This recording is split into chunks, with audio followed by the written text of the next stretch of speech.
Hello guys, അപ്പം നമ്മൾ കോഴിക്കോട് വന്ന സമയത്ത് നൈറ്റ് ഫുഡ് കഴിക്കാൻ വേണ്ടിയിട്ട് നമ്മൾ ടിയിലാണ് കേട്ടോ വന്നിട്ടുണ്ടായിരുന്നു. അവിടുത്തെ ആംബിയൻസ് ഒക്കെ ഒബ്വിയസ്ലി അടിപൊളിയായിരുന്നു കേട്ടോ. പക്ഷെ കുറേ ടൈം എടുത്തിട്ടാണ് നമുക്ക് ഈ ഒരു സീറ്റ് കിട്ടിയത്. അങ്ങനെ നമ്മൾ കാത്തിരുന്ന് നമ്മൾ സാധനം എത്തിയിട്ടുണ്ട് കേട്ടോ.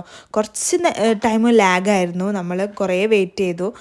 അങ്ങനെ നമ്മൾ വെയിറ്റ് ചെയ്ത് നമ്മളെ കാത്തിരുന്ന സാധനം എത്തിയിട്ടുണ്ട്. ഭയങ്കര ഹൈപ്പൊക്കെ കൊടുത്തിട്ടാണ് നമ്മളതിന് കഴിക്കാൻ വേണ്ടിയിട്ട് ട്രൈ ചെയ്യാൻ വേണ്ടിയിട്ട് കയറിയത്. ഇവരൊക്കെ എല്ലാവരും കഴിച്ചിട്ടുണ്ട്.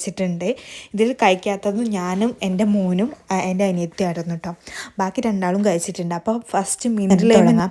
അപ്പോൾ കുഴപ്പമില്ലായിരുന്നു. എൻ്റെ മുഖം അങ്ങനെ കാണുന്നതുകൊണ്ട് നിങ്ങളൊന്നും വിചാരിക്കേണ്ട. നമ്മൾ വയനാട്ടുകാരായതുകൊണ്ട് നമുക്ക് എപ്പോഴും തണുപ്പാണ്. ഇവിടെ വന്നപ്പോൾ പെരും ചൂടായിട്ട് ആകെ കിളി പോയിരിക്കുകയായിരുന്നു കേട്ടോ. ആ ഒരു അവസ്ഥയിലായിരുന്നു എൻ്റെ മുഖം ഇങ്ങനെ കേട്ടോ. അപ്പോൾ കുഴപ്പമില്ലാത്ത ആയിട്ടായിരുന്നു. ഭയങ്കര ഹൈപ്പ് കൊടുക്കാൻ മാത്രം എനിക്ക് അങ്ങനെ തോന്നിയില്ല. നിങ്ങൾ കഴിച്ചിട്ടുണ്ടെങ്കിൽ നിങ്ങളെ അഭിപ്രായവും ജസ്റ്റ് ഒന്ന് കമൻറ്റ് ചെയ്യാം കേട്ടോ.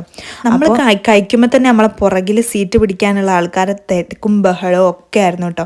എന്നാലും കുഴപ്പമില്ല, നമ്മൾ കഴിച്ച് അൺകംഫർട്ടബിൾ ഫീലിംഗ് ഉണ്ടായിരുന്നു കേട്ടോ. നമ്മളെ പുറകിൽ ഇങ്ങനെ ആൾക്കാർ വെയിറ്റ് ചെയ്യുമ്പോൾ നമുക്ക് ഒബ്വിയസ്ലി നമുക്ക് കഴിക്കാൻ കുറച്ച് ബുദ്ധിമുട്ടാകും. അങ്ങനെ നമ്മൾ കഴിച്ച് തീർത്ത് എന്ന് വേണമെങ്കിൽ പറയാം. അങ്ങനെ നമ്മൾ വേഗം ഫുള്ള് കഴിച്ച് തീർത്ത് പാത്രമൊക്കെ കാലിയാക്കി നമ്മൾ അത് കഴിച്ച് കഴിഞ്ഞപ്പോൾ തന്നെ ഞങ്ങൾ കോഴിക്കോടിനോട് ടാറ്റ ബൈ ബൈ പറഞ്ഞ് വയനാട്ടിലോട് വണ്ടി കയറി കേട്ടോ.